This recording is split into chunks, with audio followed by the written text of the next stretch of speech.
Welcome to the Scuttlebutt Podcast. This is Rich, and this evening, coming to us all the way from Kentucky via the miracle of the internet. Well, we had more than one attempt at a miracle today. Is Conrad Lanham. And can you tell me, sir, you were just saying that you guys have a long history. Your name has a long history in Kentucky. Yep. The Lanhams were actually from central Kentucky around Springfield and Bardstown. So we came to Kentucky and after the Revolutionary War times and um, kind of at the beginning of the state. So we've been in Kentucky as far back as I've been able to trace it. Well, that's cool. Yeah. That's very cool. So you've been there through all of the uproar and everything else, and this little scuffle with the fur prices is no big deal for you. Oh yeah, well we'll see. We're definitely in some uncharted territory right now, I think. Well, it seems every trapper has a day job. What's yours? Well, my day job is I work for the largest police department in the state. I started there 2014, started writing policy, and that's what I went to college for. I got my master's in science and criminal justice, 6 long years at Eastern Kentucky University. Wow. Yeah, so and then I went into the technology side of it. So I've been doing that for about 6 months now, which is fascinating because you got, body cameras, phones. Every officer has a computer. Um, every car has its own Wi-Fi modem. So it's, there's always something to do there. No kidding. That's Yeah. fascinating. You don't think about it. You're one of those guys behind the scene that make it all work, and they're probably more responsible for more episodes of CSI than anybody else, right? Yep. I'd say our police department, I think, is around 1,200 officers sworn, and um, let's see, probably I want to say around 250 civilians supporting that. Wow. That's Yeah. what city are you near? What city is this Uh, in? that's in Louisville Metro Police Department. Oh, okay. Yeah. So it's a big city. It's I think the city's maybe around 700,000, something like that. That is a good sized city. Yes, it is. Pretty city. But I'm out. I'm about 45 minutes outside of the city, so we Okay. got a pretty good trapping area. You know what I mean? So when did you start trapping? Well, uh, the first thing I can remember trapping is kind of a funny story. Me and my cousin, we raided our grandparents' house of all the mouse traps, and we'd go set them in the barns. So I don't know if it was that trapper instinct or what that represents, but we lost a lot of mouse traps, I think, to rats and raccoons. But uh, I was probably 8 years old, and we always caught raccoons on the farm. But I started trapping solely for fur when I was old enough to drive. So Okay. I didn't have a method to get out to all the farms the way I needed to before. So when I turned 16, I was trapping and making, pretty good little checks for a teenager in high school. Getting Canadian checks from NAFA was pretty fun. Well, I actually met you up here in my backyard Yeah, here in yeah. Alberta. 2014, yeah, I was got the opportunity to go to with the Wild Fur Shippers Council. Got to travel up there and stay at Gordy Clausen's place, and I was just amazed. That was my first time on an airplane too. So Really? yeah, it was not a fun flight from Kentucky all the way up there. It's three three flights, one to Chicago, then to Calgary, then to Grand Prairie.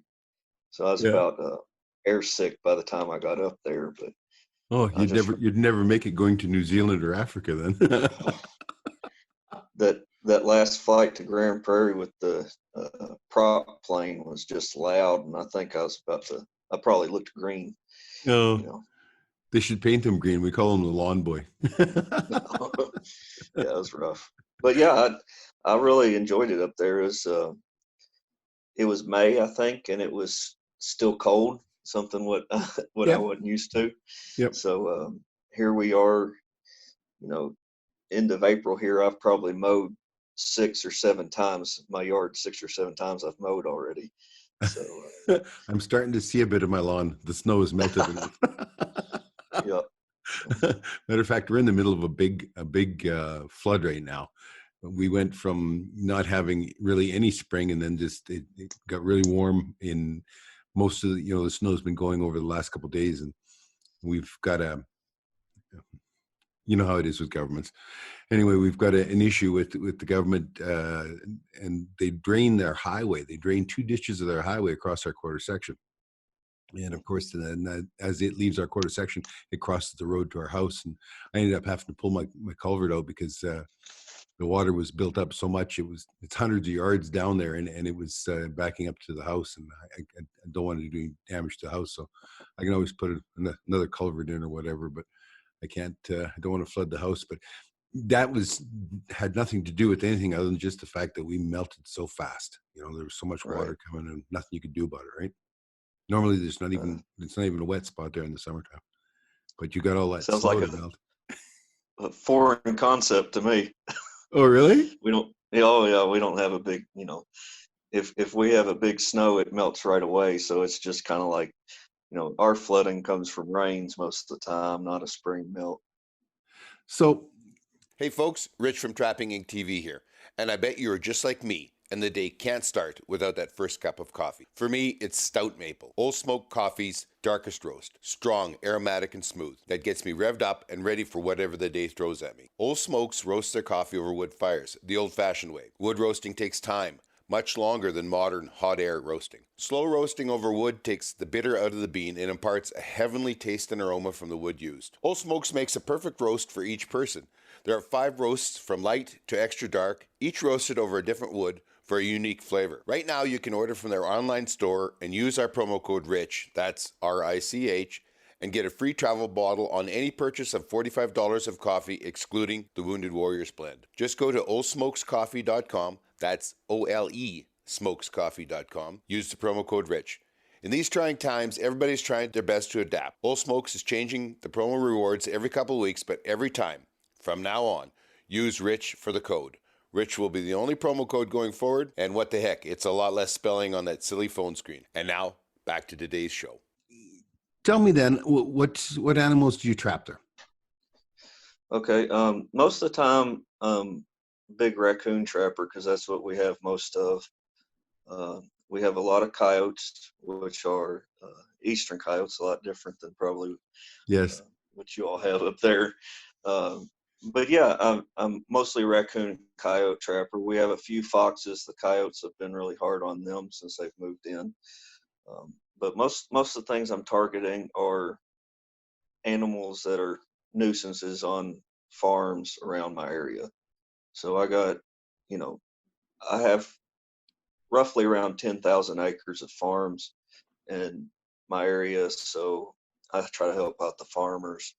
And you have to think though, these farms are, some of them are as small as 60 acres. So it's a lot of putting together smaller tracts of land to get a decent, trap line strung Right. together over a whole county. Yeah. Well, you want to be able to be efficient. You don't want to do 2 traps on 60 acres here and then travel 12 miles to do the next 2 traps, right? Right, right. So I try to do as little backtracking as possible and be as efficient. And I think that's one of the things you learn the most. As I think this is be my 18th or 19th year trapping. I don't have the experience of some of the old timers, but I'm starting to get the hang of it, I think. So you gotta try to be efficient is the main thing, and not only put out a lot of traps, but put out a lot of traps right. Right. And it's all, yeah. So you trap mostly for coyote and raccoon? Yep, that's the money maker for me right now. Really? The coyote is, or the raccoon? Yep.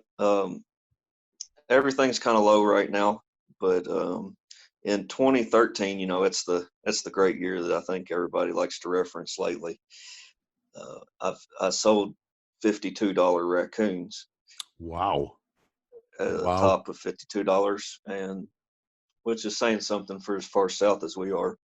and averaged $30 on some raccoons. Um, a lot of the coyotes I get, there's some black ones, and those are really have a good market for the taxidermist. I can market those up over $200, some of them. Yeah. But a regular, what I'd call a commercial grade coyote or whatever around here would be, you're looking at maybe in the $30 average. Right. Well, your eastern coyote is a very, very different animal than our western coyote. Our western coyote is much smaller, much more lighter colored. Um, why do you get those crazy variations? Like you caught one this year that was people thought you'd caught a dog and all that kind of stuff. You posted it up on Trapping Inc. on the Facebook site. Was that would that have been a crossbreed or was that a pure breed? Well, from what I've heard talking to the state biologist here, is that those would be the same percentage of coyotes as any of the other ones in the area. So they just get somewhere along the line, they got a gene from a dog or something. There's a lot of controversy about it still. So there's no true coy dogs out there right now, but I don't think we have a pure coyote either. Well, it's funny because the eastern coyote doesn't really exist in Ontario anymore either, and neither did what they call the eastern wolf is actually a hybrid between Hmm. the red no it's the red wolf, eastern wolf, yeah. The so the eastern wolf has crossbred with coyotes, and it creates a much bigger animal than either one of them. And now they're calling it the Oh red yeah. wolf for that, and then they're protecting it, and it's silly. It is, but we if you get a 30-pound coyote, it's probably your average coyote here. That's Oh, yeah, that's it, 30 pounds. And your I guys, go ahead. Sorry. no, your guys' coyotes run much bigger, don't they? Oh yeah. A buddy of mine, he won a coyote contest for the big coyote for the year in Kentucky, and it was I'm sure there was some that weren't entered, but it ended up being a 48-pound coyote. Okay. I've Yeah. got as big So. as 46 pounds, but that's out in the big bush, right? And those Right. coyotes out in the big bush, they got to compete with the wolves, so they can't be a little pup either, right? You don't, you know, occasionally you'll catch, I don't know, 4 or 5 coyotes on a wolf bait in the wintertime, but they always get ate, because the wolves will come in and eat them right away. There's huge competition there, and I always make a joke of that. That's the only coy wolf around is that pile of turd there, with the with the hair sticking out of it, right? They don't get along at all, and wolves are extremely territorial, right? Right. Yeah. We don't have anything like that here. We get the occasional bear wandering through, but there was up until you know 15 years ago, nobody was even catching bobcats around here. They didn't even have a season. So everything's kind of making a comeback here after they've been wiped out. Oh, that's good news, isn't it? Hmm.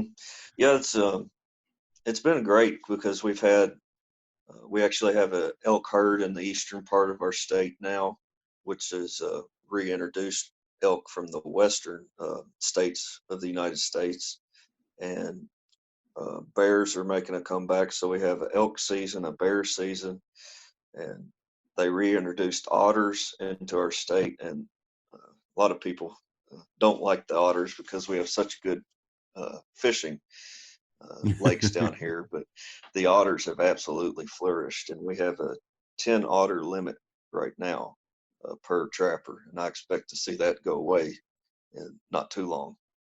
Yeah. No, they'll take the limit right off. It'll be unlimited. Hmm. Yep, Okay. yep. So, and a 5 bobcat limit in our state. And that's in your lifetime since that was not possible, and now you're trapping like that.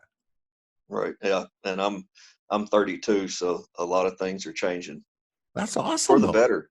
Yeah, for That's the awesome. better. The sportsmen have absolutely funded it.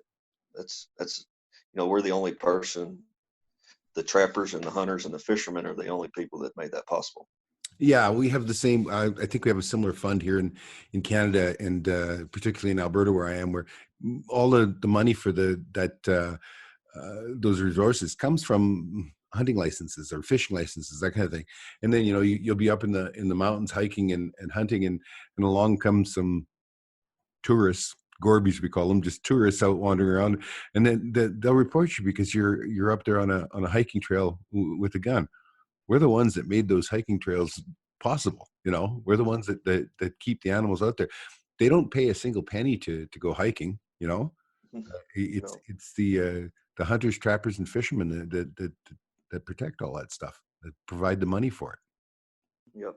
Yep. You're exactly right. And you think about, the bird watchers and stuff that don't have to pay anything, and then just look at the amount of money that the commercial fishermen, the trappers, and just the hunters, and we have out of state hunters that contribute a lot too. So um, it's really amazing what we've been able to do in the state with just money coming solely from trapping and hunting and fishing licenses. Okay. Okay. Tell me then, on your coyotes, how do you, what's your favorite way of targeting coyote? Um, I'm either doing one of two things. I'm trapping them in the fence rows and snaring them, and I've just been using 3/32 inch cable, and I'll use I think it's called maybe a Berkshire lock, or the old timey um, 90-degree washer lock. And Right. the reason I'm using those is because in the state of Kentucky, we have to use a single piece snare lock, and it can't be powered by a spring or ram or anything. Uh, and then my other setup is just running dirt holes because we're not having big snows most of the time. I'll run a Bridger number 2 offset with the laminated jaws, and um, also just the dogless. I don't have a dog on it. It's the dogless, so it has the bigger pan. Okay. What's your soil like there? We got a pretty it varies. Kentucky, we go from swampland to sandy soil to clay soil. Uh, the area I'm trapping in is cornfields and soybean fields, so we got a pretty good dark soil. Okay. Um, it's kind of it's kind of a clay soil, but it's pretty easy to work with. You can get a stake in real easy most of the time, and it holds. I'm using those disposable stakes, and I actually get mine from Z Trap, which is the dog proof trap that I use for raccoon. I use their stake. Okay. Tell me about dog proof. I've never trapped a raccoon. I don't even know that I've ever seen a dog proof trap. Tell me. Okay, well um, they look like a piece of pipe, and it's designed to um, limit catches on dogs and cats, so that raccoon actually has to stick his hand down into the trap, which is a cylinder, and either push or pull the trigger. The original ones were pull trigger only, so you would pretty much eliminate most of your possums and cats. But now they have a push pull trigger system.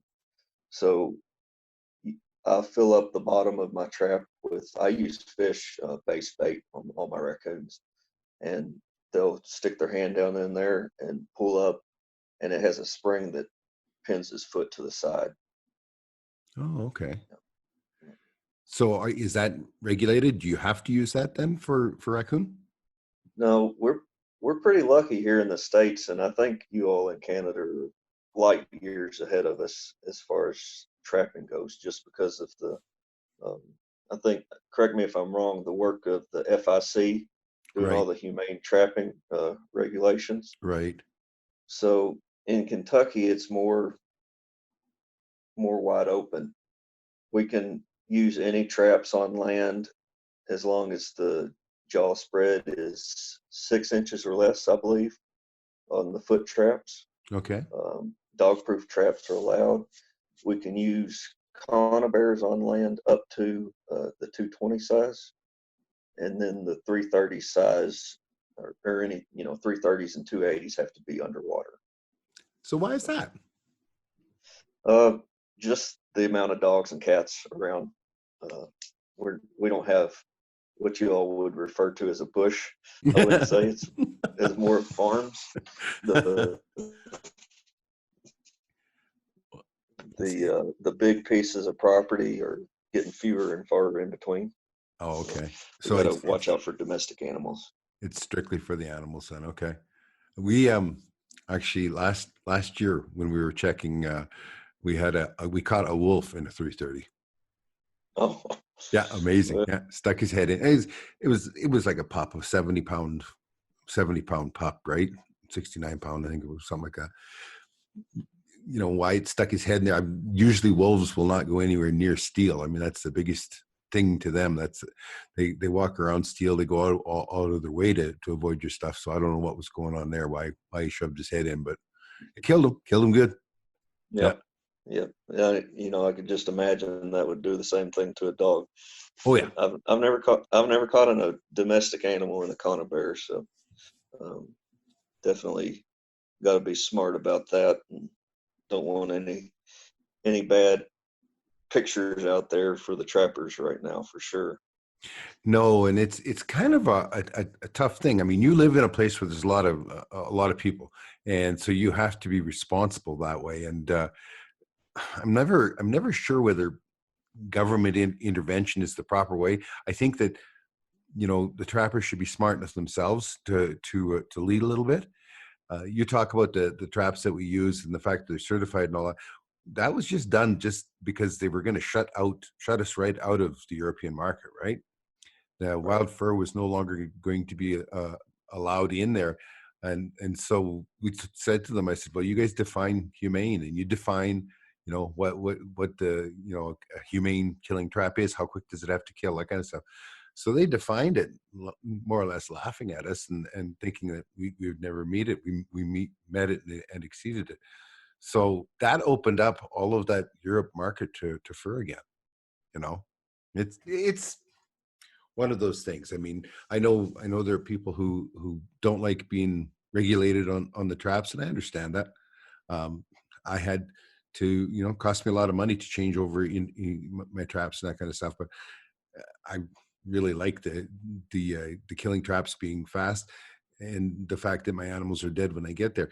The part that is so strange to me is, like, we have a law legislating that our snares kill and kill fast, and yet you guys have leashes. Basically, you're not supposed to. It's not supposed to kill. Right. Yeah.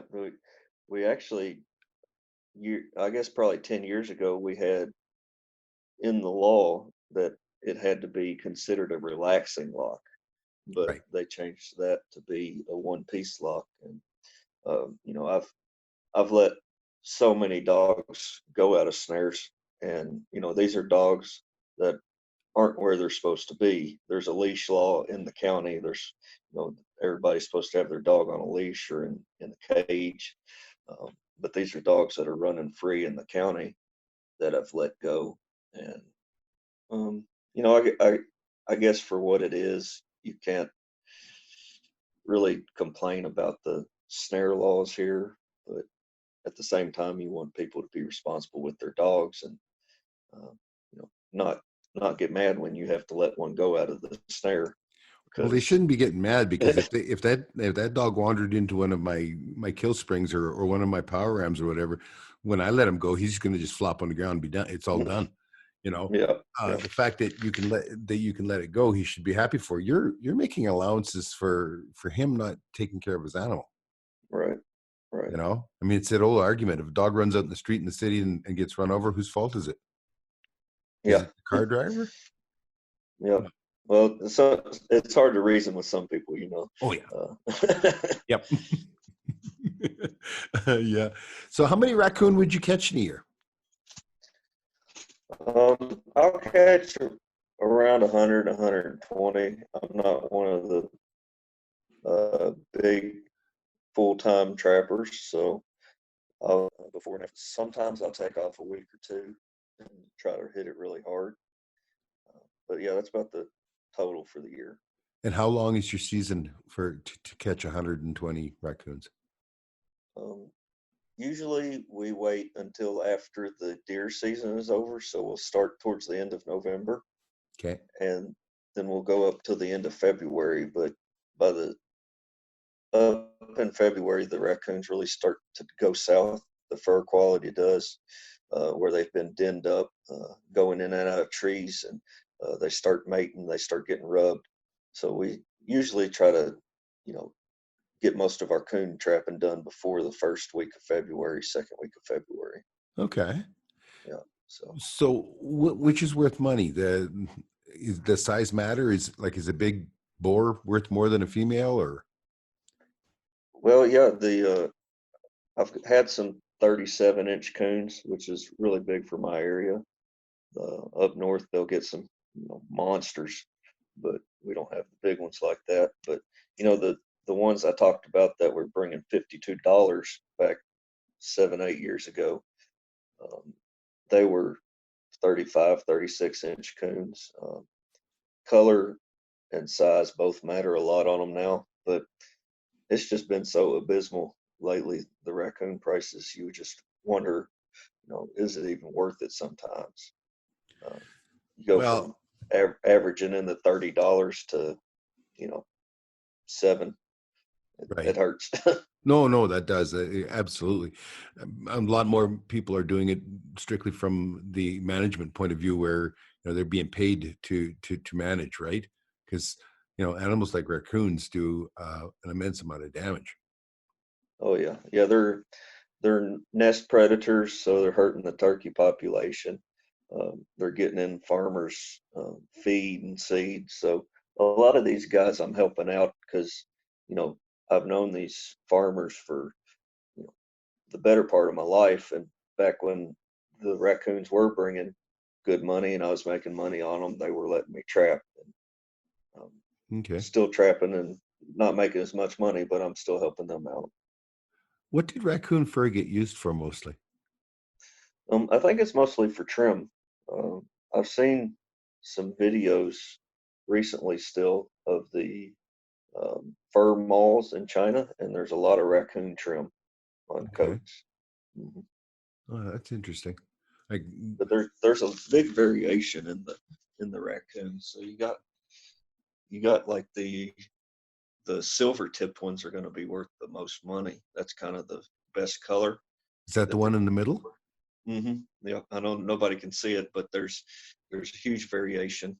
Oh yeah, And then some we of the we can see the one on the right, our right, looks black.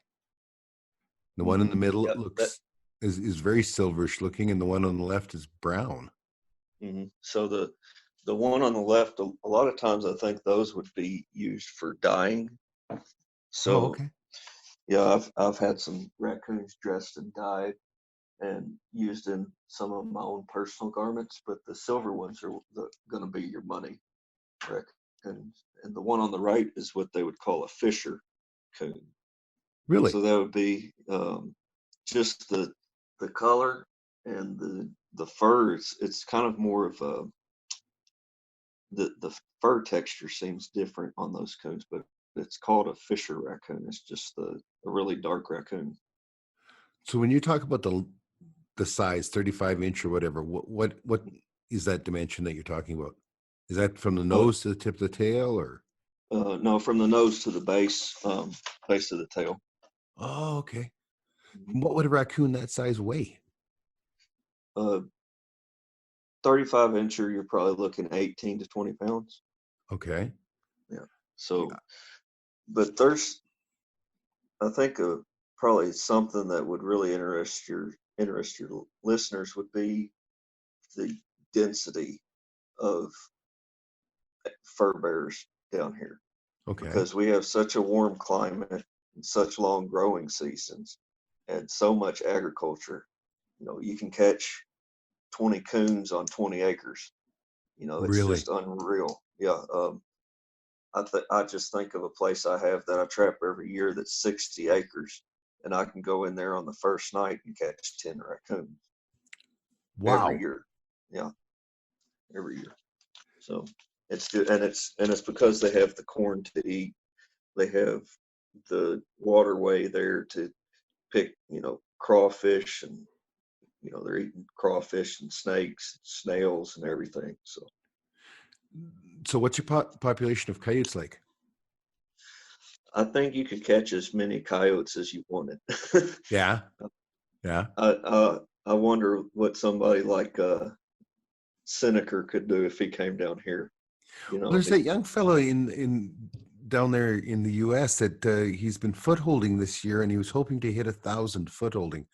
I've been trying to get him on the podcast. I don't know whether he made it or not. He was close the last I heard, but yeah, I think he was in the 900s, but I don't think he made it. yeah, Yeah, but that's I think if you had enough time and could cover the ground, I think you could catch 1,000 coyotes in that's a lot of Kentucky. coyotes. Wow, that's a Yeah. lot.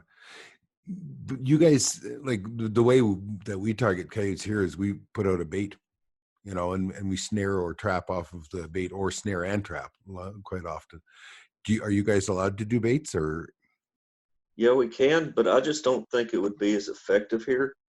Um, we have, because one reason is that, we don't get a real good freeze. I think we'd get, um, I don't know, I think it just turned into a big mess. And we still have um, a lot of buzzards and a lot of other uh, junk animals, coming in. So we have possums and skunks and things that you might not want to catch coming in and knocking down your coyote snares, I'd say. Oh, okay. Yeah. I mean, we have ravens and Mhm.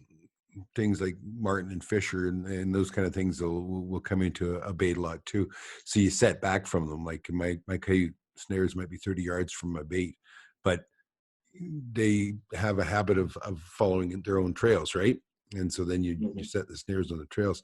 Without having snow, though, you guys have got to have a good eye, don't you? If you're going to Uh, snare a trail. yeah, yeah, you really learn something when the snow's on, but we don't get very many learning opportunities. Yeah, the a lot of the snaring we do is in fences where you can really funnel them down, Okay. um, and, in drainages or where they're crossing creeks. So you really got to kind of work with the mud too. That's our snow, I guess you'd say. Oh, Uh, it's not very easy to get around in sometimes, but you really can do some tracking, um, you know, in the mud, going through the fences. so on a coyote, uh, people tell me that they are a heck of a thing to skin and flesh. Yes, no, I don't really like skinning and fleshing them. I'd no. rather I'd rather put up coons because they're a lot quicker. Oh, I so can I said skin it a coon in a couple minutes, 2 or 3 minutes. Yeah. right, And right. coyote, uh, I'll winch all my coyotes off. I have an Okay. electric winch in my shop, so I've never timed myself on a coyote, but that winch is just a shoulder and back saver, I think. Oh, I agree. I agree. I use. I actually don't use a winch as much on a coyote. I use it on wolves, and I use it on otters. Like Oh yeah. otters do not want to give up their hide around here. Let me tell you. Yeah, you all have some huge otters. I saw a picture of you with a monster one time. Yeah.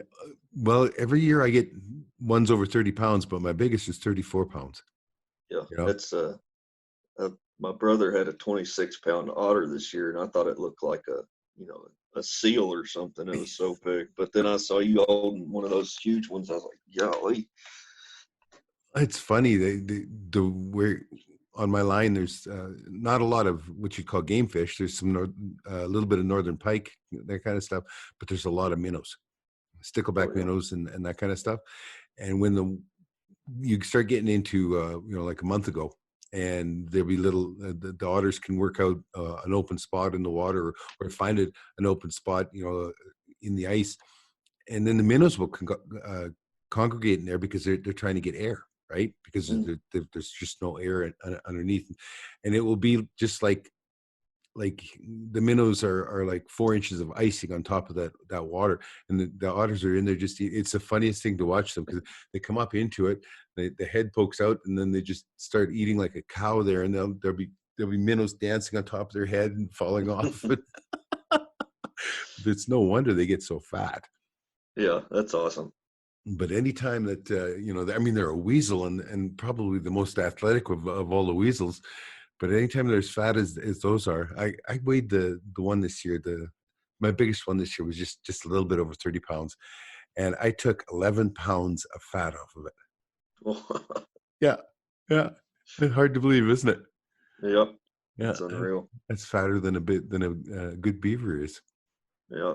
Well, since you've never handled raccoons, they are really fat and greasy, especially at the beginning of the season. They'll use some of that during the winter, but you'll have, I don't know, a 20-pound raccoon might have 5 pounds of fat on him. I don't know. Really? Yeah, they're pretty fat, and they'll store it. They're really gorging themselves when they can. Uh, my raccoons here, it seems like when the temperature first gets down in the 20s, um, below freezing, they'll slow down. They'll den up maybe for a few days, but when it warms back up and they get out, I mean, they just run hard, and that's when you can really catch them. Okay. And so you target them alongside of water mostly, or edges of fields, or?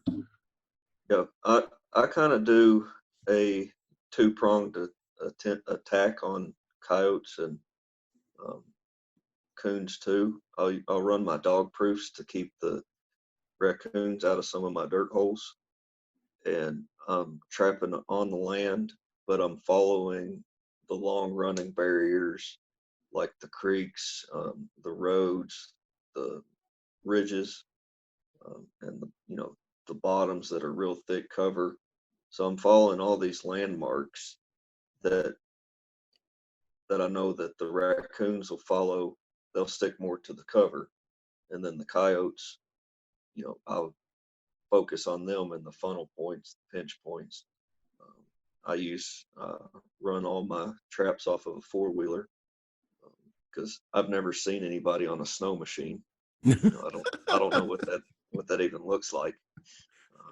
So yeah, we're running four-wheelers all winter.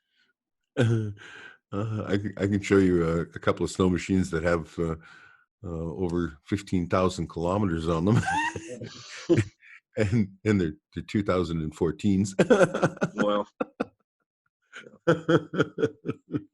but you just mentioned the otter being a weasel. It made me think something else. Our weasels, they don't turn white. They stay brown year round. Really?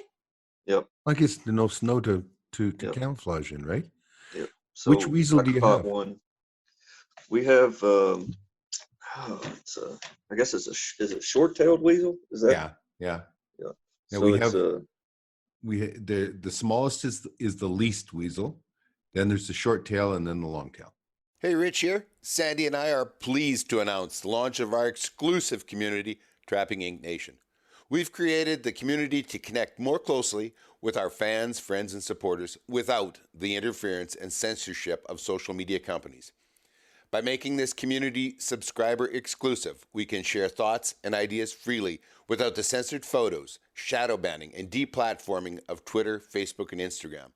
Trolls will be a thing of the past, as not one will spend a nickel to protest on a paid site.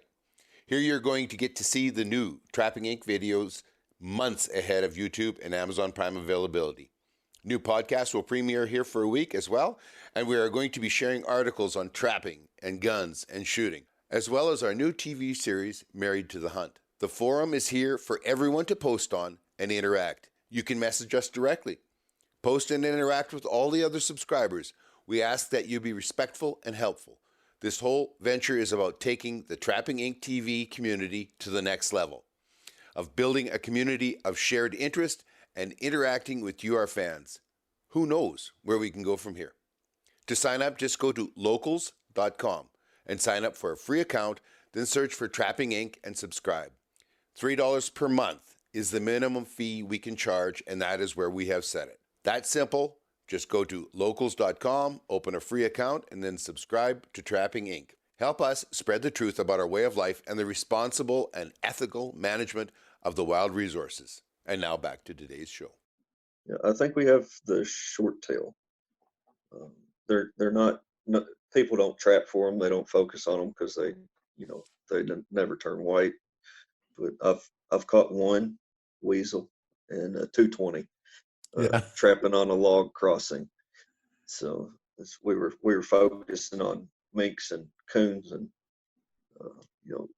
got these deep creeks, and they're running across the logs, and lo and behold, catch a weasel. But that's one in about 17 or 18 years. So.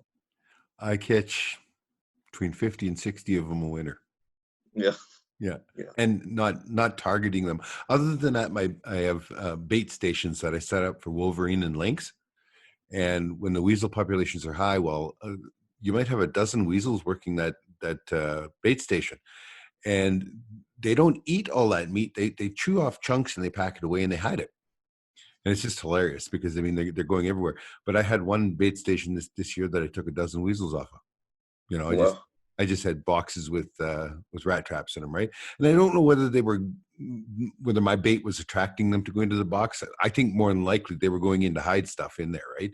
Because they're, that's they're always looking for places to hide, right? And hide stuff. You know, they've just stole a chunk of meat now. But I hang lynx carcasses in my in these bait stations for attracting lynx and wolverine, and probably like a half of a lynx. I could do that every week, and the weasels are packing it all off. Yeah, that's my bait of choice in my dirt holes. It's a commercially produced bait. I don't know if probably nobody up there knows much, but it's about Hoosier Trapper Supply. But that's who I get my top Charlie, dog predator bait. oh cool. Yeah, Charlie's going to be on next week.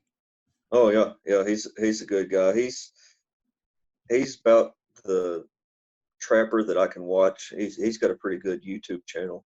He's the trapper that I can watch, and pretty much everything he says I can agree with to an Yeah, extent.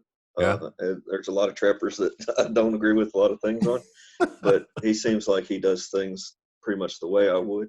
But he has a top dog predator bait, and I think it's a bobcat based bait. That's what it smells like to me, and Really?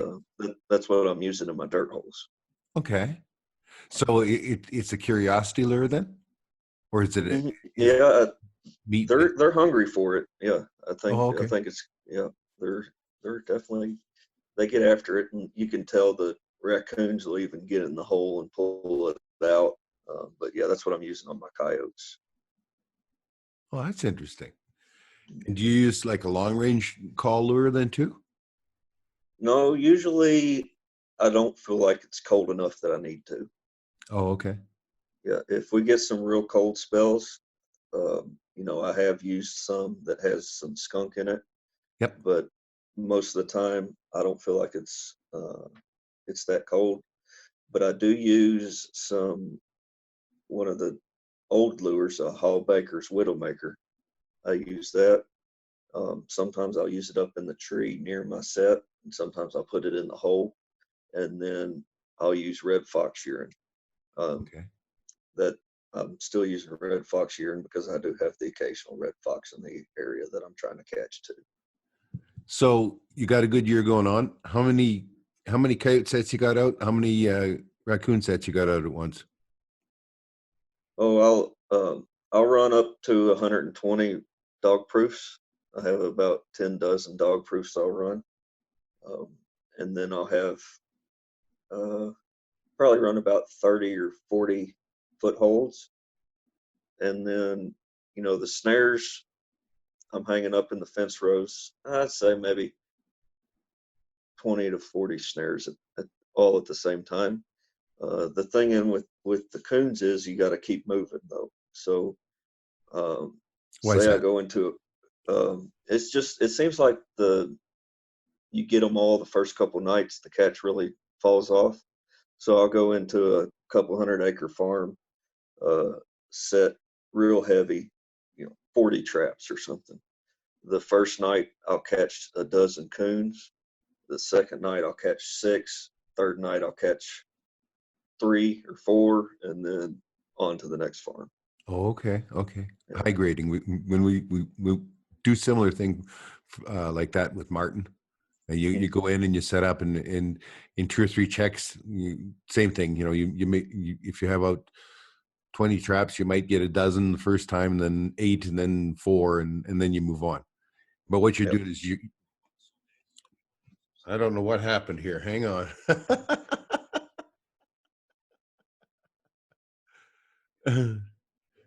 Get rid of that. I don't know what happened. That's all right. But all you're doing is you're getting. I refer to it as the locals, because I don't know what your fur is like there, but martin have do a couple of different migrations during the year. The first is the fall dispersal, and that usually happens just at the beginning of November. Is our, depending on weather, but is the start of our martin season. And so they'll be dispersing, and the young of the year will be dispersing and covering a lot of terrain. And then there'll be another one that sometimes happens in January. Depends on the weather. You know, if you get a nice big Chinook for a few days and things are melting and warm, they'll move again good there. And if you're set in the right places when they migrate, you catch a lot of martin. Yep. Yeah, I'd like to catch a martin or a fisher or a lynx, one of the northern animals, because I've caught every species in the state of fur bearer, but we don't have no wolves, no badgers, lynx, fish, or martin. Um, we just pretty much here we have red and gray foxes, coyotes, raccoons, possums, uh, minks, um, skunks. We have a striped skunk, beavers, otters, and muskrat. Yeah, I'll catch quite a few muskrats in ponds. That's besides raccoons and coyotes, the muskrats is probably the next thing on my list Right. of just using the colony cages. Oh, okay. Yeah. I think 5x5 colony cages is what we use. It's just what find the runs, and sometimes we get some good clear ice where you can see the bubbles under the ice. Yeah. Yeah. It's the best time to mark. If we get one of those days, mornings, we'll go out and mark as many ponds as we can with flags, and then go back and set the ponds later. We never get those days here. There's always lots of snow. Mm-hmm. Tell me about possum. There are no possum in Alberta. Everything else that you've mentioned, we have. Oh, except for gray fox. We don't have gray fox. Right. We have, we have the badger and the bobcat and all that. They're all south. Raccoon is south of me as well. What else? We have skunks on my trap line, but they're only out in the summertime. They're not out during the trapping season because they're hibernating then. But I know absolutely nothing either about a possum. They're not well thought of as far as I can figure. No, they are definitely the most unique animal I think we have here, because they have a pouch. They're marsupial. Oh, cool.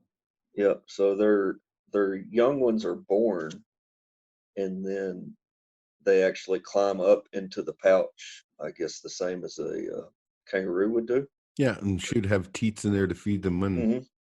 Yep. So if you're nuisance trapping in the summer, you can see these um, possums that have their pouch still open. If the young ones have just dispersed or whatever, that pouch will be huge, maybe the size you can fit a softball or baseball in there, and that's where the young ones have just got out of the pouch and are living outside of the pouch. But they don't quote me on this, which I could Google it real quick and find out, but they have the most teeth of any mammal, I think, any land mammal.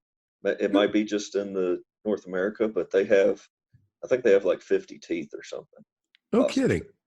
Yeah. So they're called grinners. They sit there with their mouth open when they're scared. They'll kind of just roll over to the side, not play, dead completely, but they're pretty motionless unless it's a big old rank one, big old male. They'll fight you, but most of the time you can just pick them up. Okay. How big of an animal are they? Oh, they're smaller than a raccoon, so I don't know. You might get some big ones be 12 pounds if I had to guess. Oh, no kidding. I don't put them up in years that the fur is high. I can sell them, or I'll give them to some younger trappers that are wanting to get some experience putting up fur. They might bring $8, but most of the time they're in the $1.50, $2 range. Right. So, yeah, Yeah, they're I've never just seen anything made with possum fur. no. I really don't know what they use it for. So what do they eat? All those teeth, they must eat little mammals or Yeah, whatever, huh? yeah, they're just kind of opportunist. So they're getting in. Um, they're also getting in the nest like the raccoons. They're hunting for little invertebrates. Just pretty much anything they can get their hands on. They'll raid chicken coops. They'll get in, um, eat chicken eggs and kill chickens. But Okay. yeah, they'll eat corn too, like a raccoon. And yeah, but they're just opportunists. I don't know I don't know how to target possums. I guess just to pretend like you're trying to catch raccoons. They always get, they're set ruiners. So they're not really very smart, but there's lots of them. Is that the problem? Yeah, there are lots of them. Yeah, they must reproduce in mass, I guess, because they're everywhere. Yeah. Yeah, they're thick. Do you have favorite traps? Like a favorite brand, or Oh, you'd mentioned a number two offset, but you yeah, didn't say what brand or yeah. I use bridgers. okay. Yeah, on my foot traps. Yeah, just what I've had the most luck with. I don't. A lot of people are using the what are they called? Um, well, they're DMB? they're using a MB650 Yeah. for the coyotes. Yeah, those are the real popular ones right now. Well, that's a Um, that's a four coil, and it's quite a bit bigger than that number two that you're using, isn't it? yeah, yeah. I have some four coil number twos, but I think it's a little bit overkill myself. I don't think it's you need a four coil to hold a coyote as long as you got good springs. I've as far as I can tell, if it's a good catch, I'm holding the coyote in a two coil. A lot of people don't understand, and they're so against the offset because that gap is in there, right?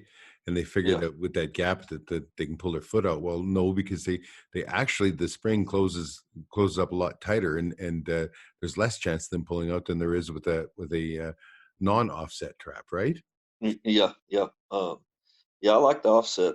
Feel like I get tight catches and a lot less foot damage, especially with the laminated jaws. Yeah. We try to do everything we can to be as humane as we can. So that's just one little step, and they they're not that much more expensive, and I think it helps the animal, but it also helps us. So Well, I doing know it, for a fact. I mean, I've been doing this a very long time. I'm 60 years old now, and we used to use number fours, number fives, double springs, those kind of things, right? mhm. And you had a lot of different chew offs and ring offs and that because the animal's foot would freeze. It loses circulation, it freezes, and then it chews it off. Doesn't know what it's done. Since I've been using padded jaw or the offset laminates and that, I have never lost an animal. Not Right, one of them has ever chewed out or has ever wrung out, right? right, So for yeah, me, it's worthwhile that way because I mean, a good Western coyote goes for a couple bucks. yeah, yeah. I wish we had those. Bring some down here. Yeah. Yeah, but then they end up looking like those German shepherds that you catch, man. Yeah, yeah, yeah.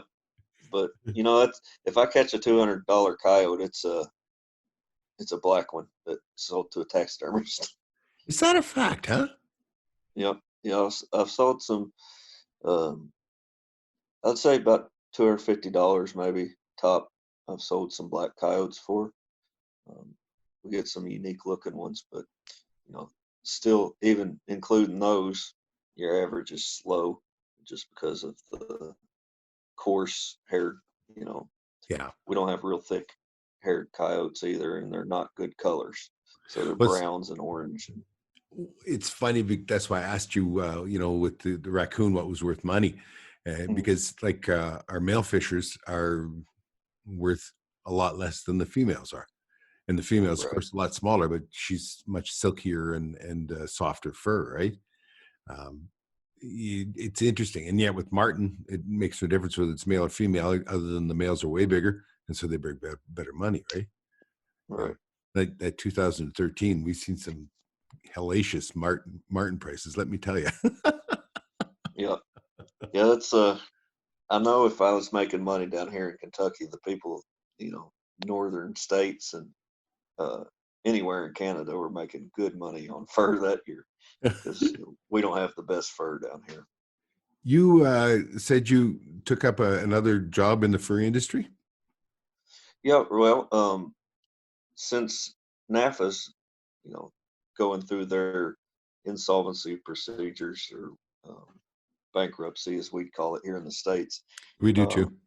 Um, We do too, and we also call it "you owe us money, you buggers." yeah, yeah, yeah, they owe me a little bit, but anyway, I'm picking up fur for fur harvesters in Kentucky and Tennessee. I thought that would be the best way for me to help out some trappers, and you know, the agents do make a little bit of money, but it's a percentage. It's not much. But I'm Right. going to take furs up to Wisconsin to the fur harvesters, the U.S. Depot, and uh, so we're going to pick up on. We got our last pickup coming up in May because we had everything canceled or Yeah. postponed because of the COVID. Yeah. So, Yeah. Yeah. Is that really upsetting the world down there too? there's, I think people have lost a little bit more than they should have, but uh, Oh, yeah. I mean, we have 4 million people in the province, and I think we've had 3 or 4 thousand people that have been that have had it, that they've tested and had it, and we, I don't know, 60 people have died or something. yeah, And I don't mean to be flippant or disrespectful or anything, but they're all very old people, most of them. They're, I think the average age is 83 years old. They were waiting for something to come along, basically, right. right? And Hmm. usually it's the influenza that kills them, but it's something new, and it's caused some issues for sure. I know that we had some runaway things that were happening with fur prices and that, as far going into the most recent auction was Right. looking to be very, very good. Some of the when NAFA went down, everybody was having a fit about what are we going to do, what are we going to do, where are we going to sell our fur. And I said, well, vacuum never sticks around. The nature abhors a vacuum. There'll be things that move in, and there were so many fur buyers moved in, and well, there was a lot of people that sold coyotes here. It was easy to pull $165 cash on the barrelhead selling to a fur buyer, Right. here in November, December, and January, before Mhm. we ended up with the problem with the virus. That, like, I mean, there was GFW from down in the States was up here. For the first time ever, they set up across the four Western provinces a buying network, and they're buying everything. They're buying Mhm. buying it all. Yeah. Yeah. Dave Buick up there. I Yes. think he's a friend of mine. I've known through NAFA, but Yep. a good guy. I think he's associated with Groenwald now. I've He's sold running to it here. Groenwald. Yeah. Yeah. So I've sold to Groenwald. I sold him some fur this year. I'm not one of the guys that are going to say, you know, only ship to fur harvesters or No. only No. sell to Groenwald. Um, I'm more of a trapper than I am, I guess, a businessman. Well, Sell I it when look you at can. Yeah, I mean, I've done a lot of different business and jobs in my life, but you're always looking to maximize what you're selling, right? Right. And about the time I remember one old friend I he says, you should change your insurance company for your vehicle every 3 years, because at that point, he says, they're starting to take you for granted. And same thing with your cell phone coverage and that kind of stuff, because you just got to keep them on their toes. How many trappers would there be in Kentucky? Oh, without looking up anything, I'd say maybe a couple hundred, uh, like actual fur trappers that are going to Really, catch that few? any amount.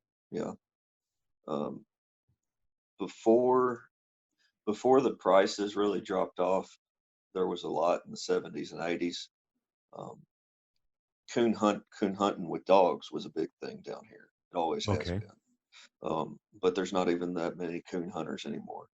Um, I think it's a lot of it's a lifestyle change more than it is the prices for some of the younger folks. Um, but there, what I like to see is that there's a new generation, I think, that um, of people that can kind of think for themselves, uh, with the, you have all the information you need at your fingertips with the World Absolutely. Wide Web. Yeah. Yeah. Um, and I don't know if it's just personally or if it's actually happening on a societal level, but I think there is a group of people out there that are seeing trappers as a valuable resource and as a humane, um, you know, tool to control wildlife, but also as that fur is a renewable resource that can be managed and produced every year. Yep. So, All we're I, dealing in is the surplus. You know, right, we're right. not doing any damage or danger to the species or to their populations. We're not endangering them. We're just dealing in that surplus, because it's nature's way. On average, it takes between 1% and 10% of the young of the year to survive, for that population to carry on.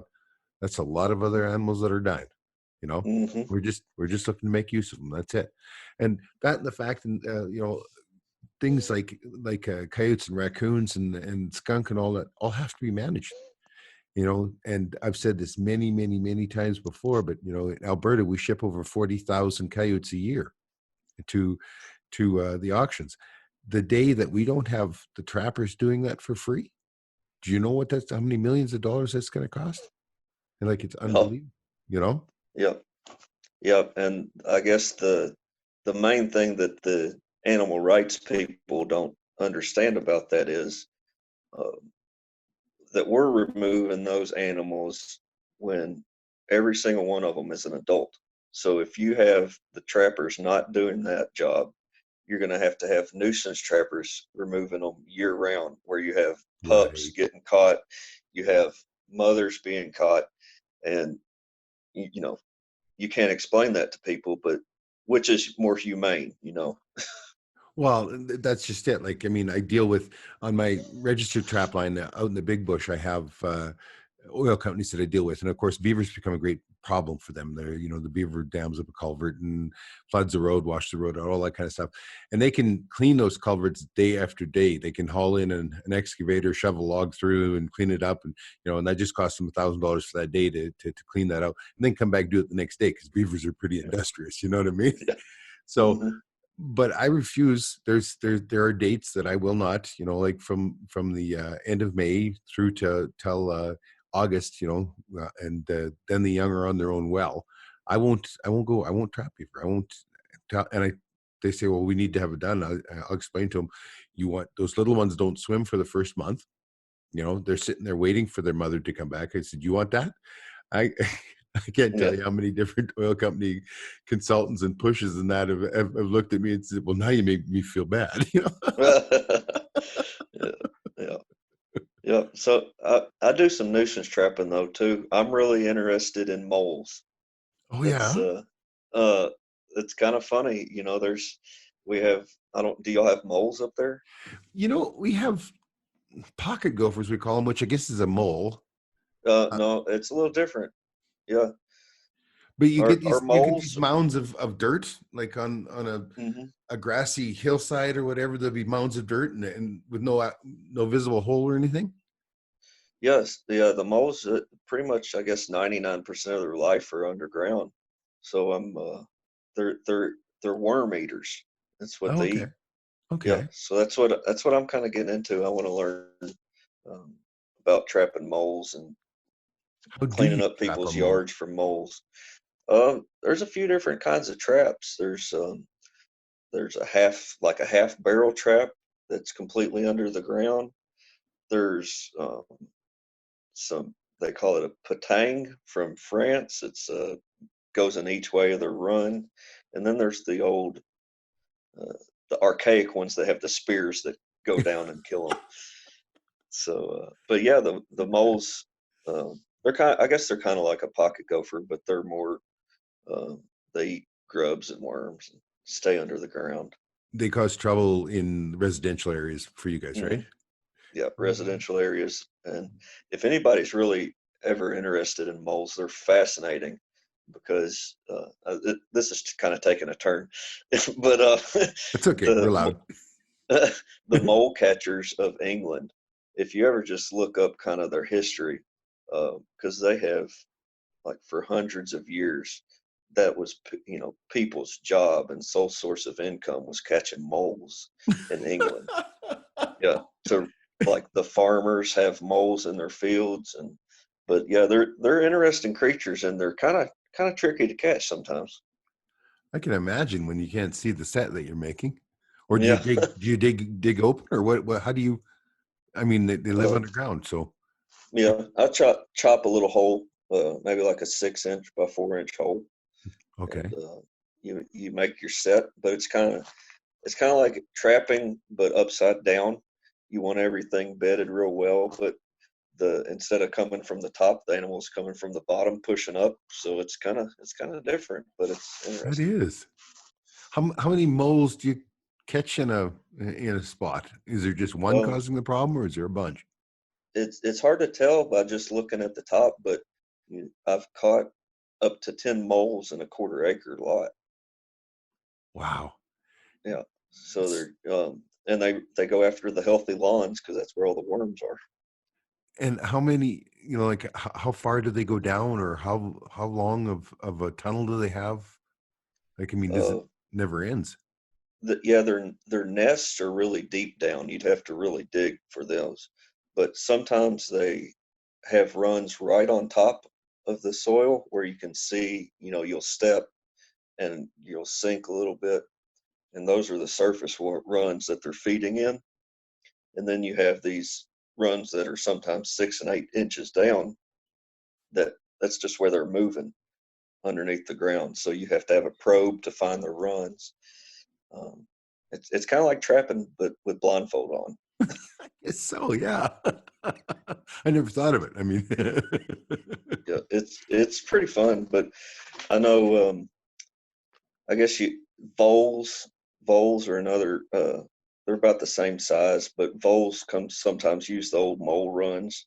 yeah, Um, we so have lots of yeah. vole here, but here you have the mouse is a deer mouse, and it's got a really long tail, and it's like a kangaroo mouse.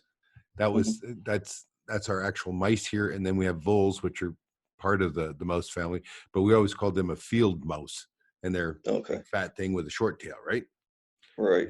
And we have the redback vole. So I right now they're moving really big because as the snow comes off the lawn, and that then you can see where they've been going through the top of your lawn, in the thatch of your lawn all winter long, right? And so they're Hmm. dispersing everywhere now because they're losing their cover with the snow. But a vole is that big, he's big meal. You can see why that's the number one favorite meal for a martin. He gets that, Right. he's set for the week. Mm. Yeah. It's pretty interesting. That reminds me too. Random things coming up. I caught what we call a field mouse. They have a long tail. Uh, Caught one in a 110 once, go on a log crossing. I don't know Jeez. how he managed it, but he must have been playing on the trigger or something. But I caught a field mouse in a 110. I'll set those 110s or 220s on the log crossings where the minks or raccoons will, run across, take an easy trip. Right. Caught a field mouse in one. That's pretty cool. That's pretty cool. Well, sir, I have enjoyed this. We have talked and talked and talked. We overcame our technical difficulties. It's glad to be able to reach out and make a little trip to Kentucky, at least over the internet. Yeah. I appreciate you taking the time, man. Yeah, I appreciate you. It's really always interesting talking to a trapper from uh, foreign land. Not that we're that far away, but the animals and the way we trap is totally different, and it's always enlightening. It's always fun. It is so much fun. Okay, I thank you, and I want to thank everybody else for joining us. And we'll have this up in a couple of days. We're going to put it up first on our new exclusive site, Trapping Inc. Nation. Thanks a lot, man. Take Take care. care. Bye.